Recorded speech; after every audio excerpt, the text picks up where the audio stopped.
je peux dire que moi, je n'ai pas voulu être artiste, mais l'art pour moi, c'est inné en fait, c'est dans les sons. Parce que mon père, il fait un artiste, et c'est comme ça que moi aussi, je suis devenu artiste. Donc, je suis né dans l'art. Donc, quand j'étais enfant, et à l'école primaire, mon père, il allait souvent me déposer à l'école. Mais à chaque fois que j'allais à l'école, je n'avais pas l'impression d'étudier, parce que quand il revenait plus tard pour vérifier, alors mon professeur, il leur disait que non, il n'est pas entré. Donc j'allais ailleurs pour aller faire mes petits croquis ailleurs, parce que ça ne m'intéressait pas trop l'école, mais l'art, là, ça me plaisait en fait. C'était un peu ça. C'est alors que mon père, quand il a su que je ne voulais pas des études, alors il a essayé de m'orienter en me donnant des petits croquis, et puis j'ai essayé de colorer par crayon couleur pour essayer de montrer comment faire certaines différences de couleurs, quoi, différencier la couleur en fait sur les personnages. J'ai pas fait l'académie de Beaux-Arts, mais j'ai juste fait les humanités dans le cadre de l'Institut des Beaux-Arts.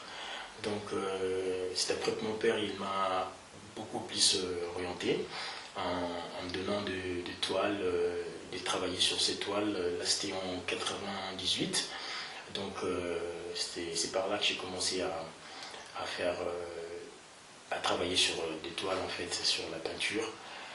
Et après il y avait des petites erreurs, mais malgré ça, il comprenait parce que c'était le début. Je sais que j'ai travaillé ensemble avec lui, mais il ne voulait pas me laisser faire le tableau parce que je n'étais pas encore à la hauteur.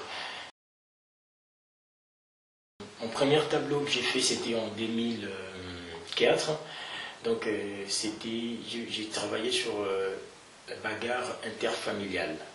Là, c'était mon premier tableau qui a été acheté par Jean-Pierre Daman. Après cela, j'ai continué à peindre, mais quand André Magnan il est venu, parce qu'André Magnan pour les artistes, il était vraiment un grand collectionneur qui a plus découvert les artistes africains dans l'art contemporain. Donc c'est après qu'il m'a aussi découvert, mais quand il m'a découvert, j'étais encore sur la même voie, celui de mon père. Après il m'a dit, hein, il faut essayer de trouver ta propre voie, comme ça prochainement ça pourrait marcher. Mais quand nous sommes arrivés en 2006, il est revenu encore, c'est alors qu'il m'a trouvé dans le style Mwanguissa. Là, j'ai évolué maintenant sur le style Mwanguissa, et il a acheté mes toiles. C'est par là que je suis entré dans la fameuse collection de Jean Pigozzi. Au début, j'ai travaillé sur le style populaire. Donc, on travaillait beaucoup sur le vécu quotidien de ce qui se passe dans la ville de Kinshasa ou en Afrique. Mais après, j'ai compris que mon style ne peut pas, mon art ne pourrait pas rester seulement en Afrique. Ça doit être un art qui doit se voler et aller même à l'étranger, donc je dois parler plus du monde.